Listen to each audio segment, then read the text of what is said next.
stop losses does not help you after hours. So if you in a play and after hours it fall, you gotta hope it either get back where it gotta be at in the morning or where your stop is at, because if you're done. You're done. So for my question, I am currently in an options play that expires on the 8th of August. The company is reporting earnings on the 4th of August, and it's presently in the money with about a 90% return. I would ideally like to stay in the play for a longer expiration, but I'd like to know, how do I do that without losing the profit that I've already gained? Is your recommendation to roll the contract forward for a longer expiration, or do I sell the contract, wait for a pullback, and then re-enter the play at a different term?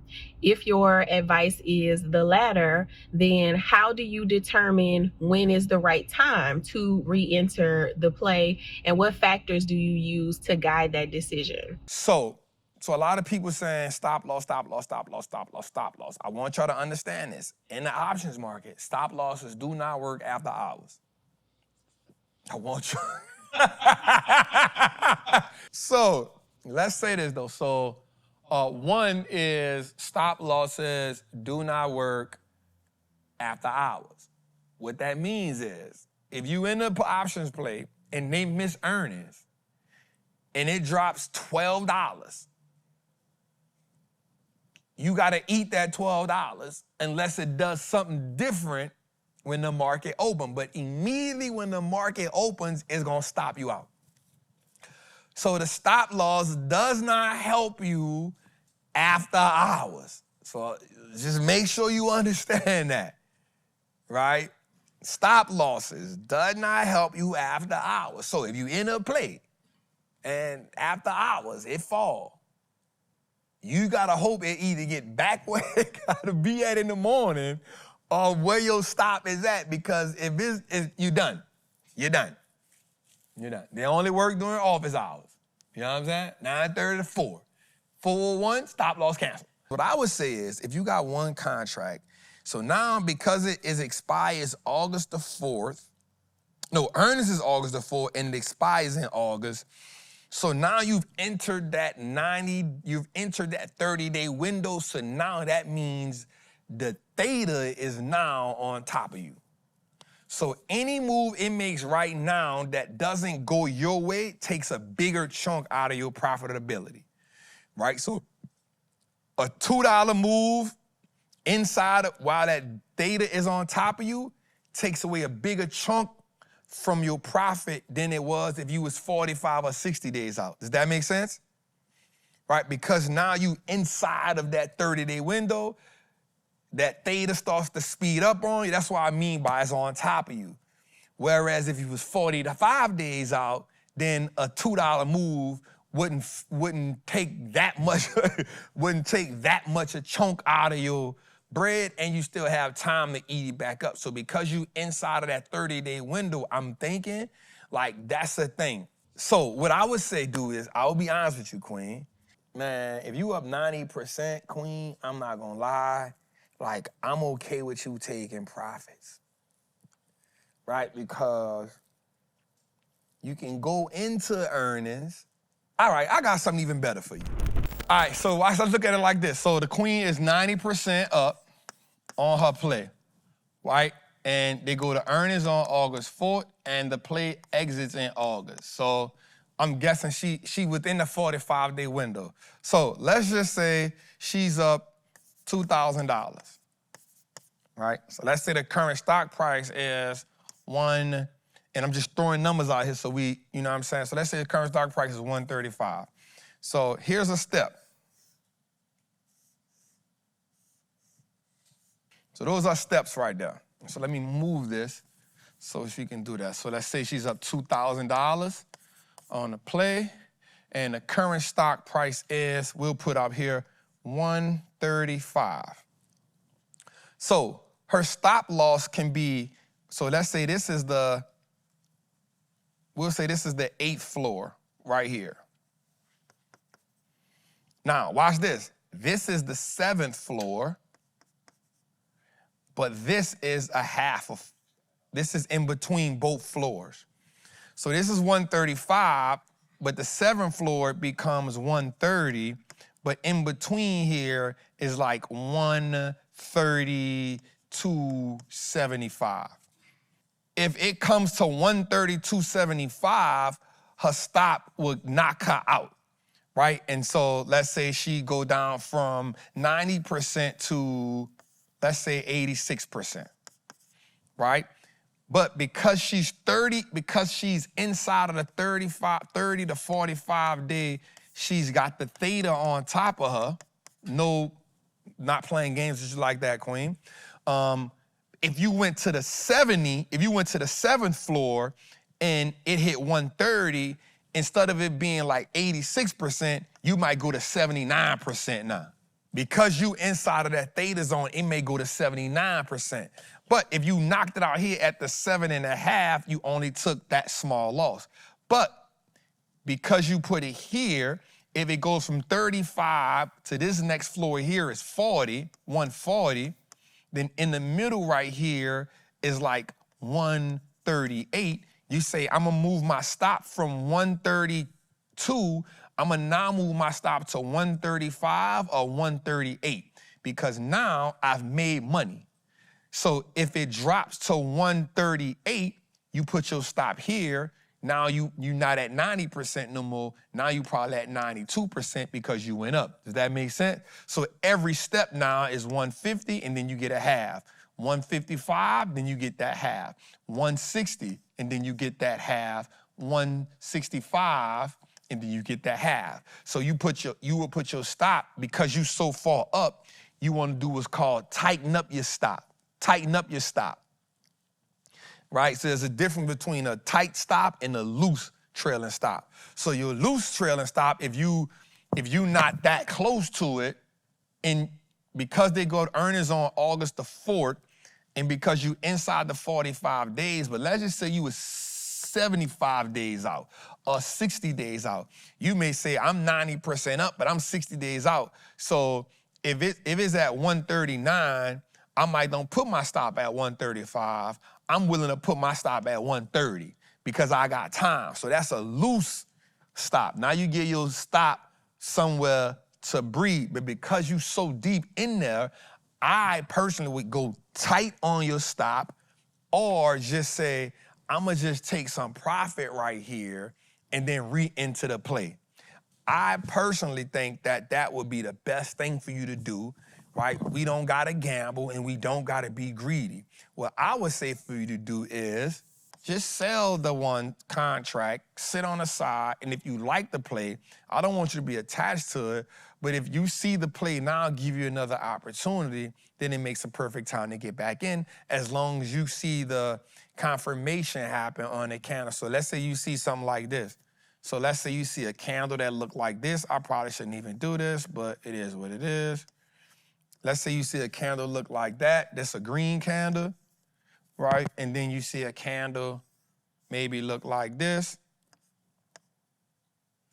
And then you see a candle look like this. And then you see some of these, right? And so what I would do is this candle right here, if this stock comes down here and comes back, then that's a good re-entry. But it comes here and breaks it, then you gotta watch it because now it has broke this structure right here, and you wanna see if it's now where the next low at. I know I'm getting into something I way shouldn't be getting into right now, but I don't even know why I just did that. But my brain just went to running, and that's what happens when you ask me these type of questions. So what happens is I'll make it look like this to make it make sense a little bit better. So watch this. So normally you'll see something like this. This is a high. This is a low. This is a higher high. This is a low, but it's lower, it's higher. This is a high. This is a low. This is a higher high. This is a low. This is a higher high. So this is a high. This is a low, but this is a lower high. this is a higher low, I'm sorry. And then this becomes a higher low. Then this becomes a higher low. Then this becomes a higher low. Now what happens is this high is validated by this low, and this low validates this high. So stocks have to make higher highs and higher lows to make an uptrend. So what does that mean? That means if this is $47 and this is $50 and this is $48, this is $55. And then this is $53 and this is $60 and this is $57 and this is $65 and this is $62 and this is $70. So what that did was this created higher prices. That means each candle here got higher. And because they got higher, they created what's called a trend. But think about it as the steps that we created. Step, step, step, step, step, step. Now let me ask you a question. If you're looking at these steps, you walking up, what validates this top step? The low step is what gives you the support to step on the highest step. So in order to get a higher high, you need that low because the high steps on the low so it can go up. Does that make sense? So the high can only be validated if it can step on a higher low to make it go up. Because, watch this, if a higher high doesn't step on a higher low, it steps on a lower low and you do what? Come on, man. Come on, man. Come on, man.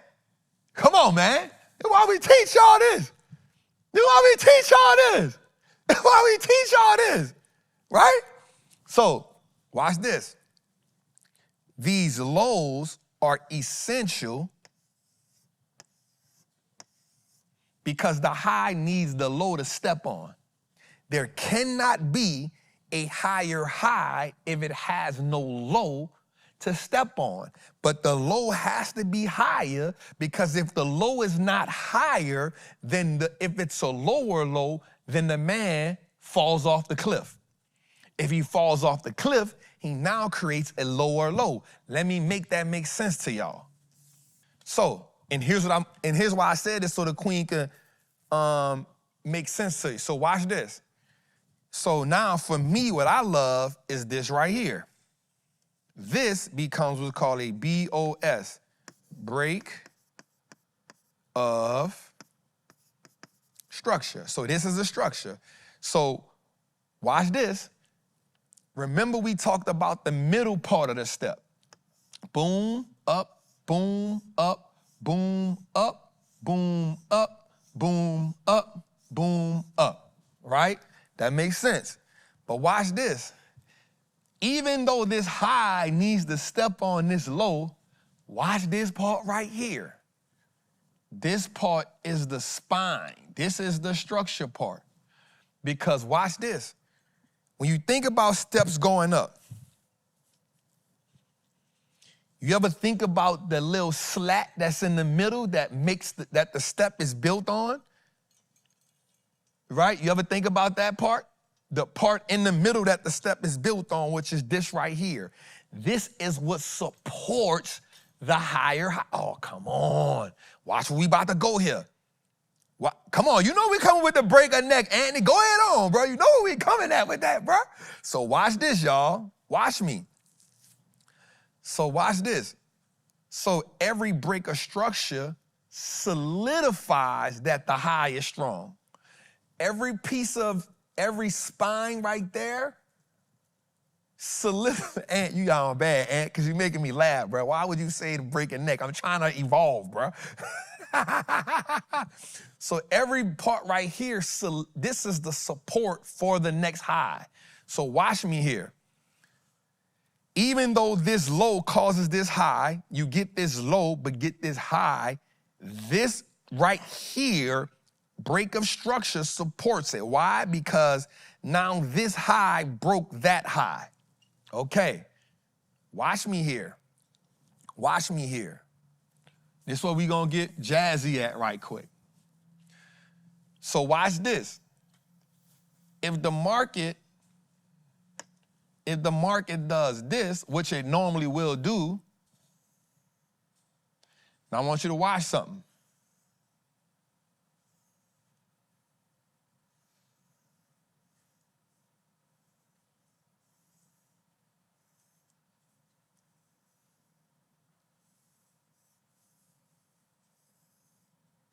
Somebody tell me what happened right here. What you see, Sean? What you see, Sean? So watch this. Here's what happened right here. Right here, then you got a same low right here. You didn't get a higher high. You didn't get a higher high. Your low moved up a little bit. Your low moved up here. Your low moved up here. But watch this. In this case, no highs broke the high, but you did get lows. But what that means is you have now consolidation. Consolidation. The market rose, but then you got consolidation. It did not break, it did not create a new high, and it did not create a low. It stayed in the same range, even though it went multiple ways.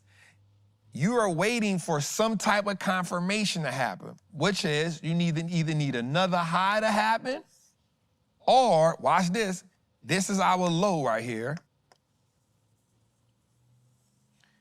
or you need to break that.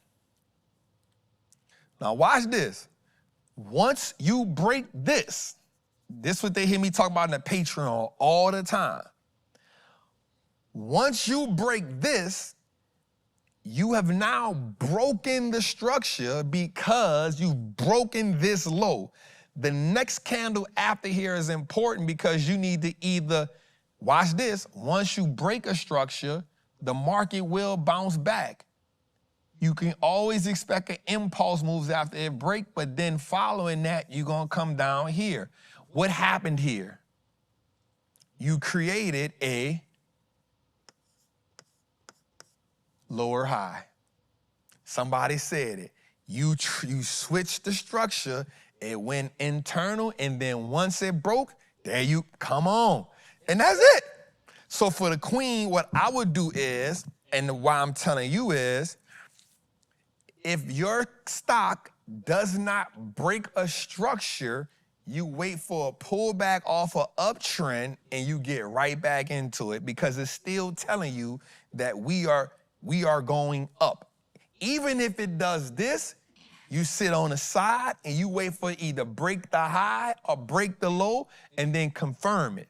There we go. All right, I'm good. I'm gone.